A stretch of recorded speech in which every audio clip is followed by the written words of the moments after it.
మహేష్ బాబు చాలా busy. Sets పై 2 సినిమాలు, సీతమ్మ వాకిట్లో సిరిమల్ల చెట్టుతో పాటు సుకుమార్ చిత్రం. ఇవి కాక చేతిలో మరో 2 పూరి జగన్నాథ్, వంశీ పైడిపల్లి సినిమాలున్నాయి. ఇప్పుడే సినిమా వచ్చినా చేయలేని పరిస్థితి. ప్రిన్స్ కాదంటే వేరే హీరోను వెతుక్కోవాల్సిందే. కానీ ఇప్పుడు ఈ సీన్ రివర్స్ అవుతోంది. ఓ 60 హీరో కాదన్న ప్రాజెక్ట్ మహేష్ దగ్గరకు వచ్చింది. మరి మహేష్ ఈ సెకండ్ హ్యాండ్ కథను ఓకే చేస్తాడా లేదా అన్నది ప్రస్తుతానికి సస్పెన్స్.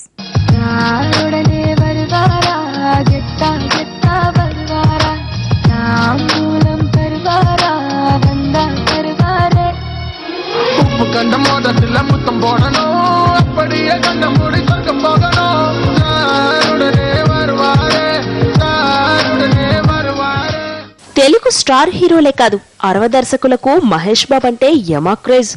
ఆ మధ్య లింగస్వామి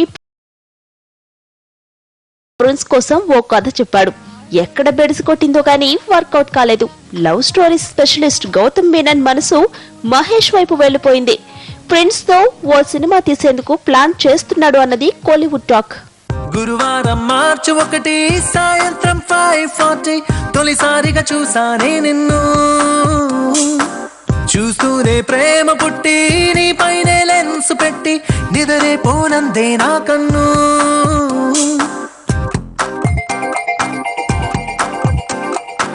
గురువారం మార్చి 1 సాయంత్రం 5:40 తొలిసారిగా చూసానే నిన్ను. ఎటు వెళ్లిపోయింది మనసు తర్వాత గౌతమ్ విజయ్ తో యోహాన్ అనే ఓ భారీ సినిమా ప్లాన్ చేశాడు. కథ కూడా వినిపించాడు. సినిమా పూర్తిగా వెస్ట్రన్ స్టైల్లో ఉందంటూ కొన్ని మార్పులు సూచించాడు విజయ్.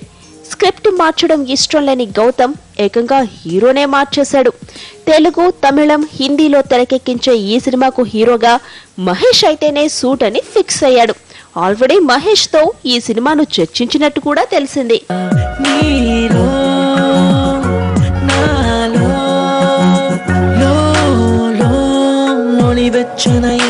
మొదలైందం ఓ కుందన బొమ్మ కుందన బొమ్మ కుందన బొమ్మ కుందన బొమ్మ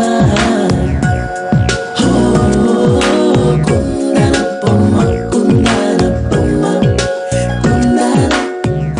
గౌతమ్ మీనన్ సినిమాకు మహేష్ గ్రీన్ సిగ్నల్ ఇచ్చాడో లేదో తెలీదు గానీ దర్శకుడి ఊహల్లో మాత్రం ప్రిన్స్ ఫుల్లుగా నిండిపోయాడు.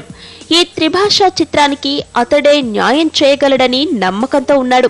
మరి మహేష్ నుంచి ఎలాంటి సిగ్నల్ వస్తుందో అని ఎదురు చూస్తున్నాడు ఈ దర్శకుడు.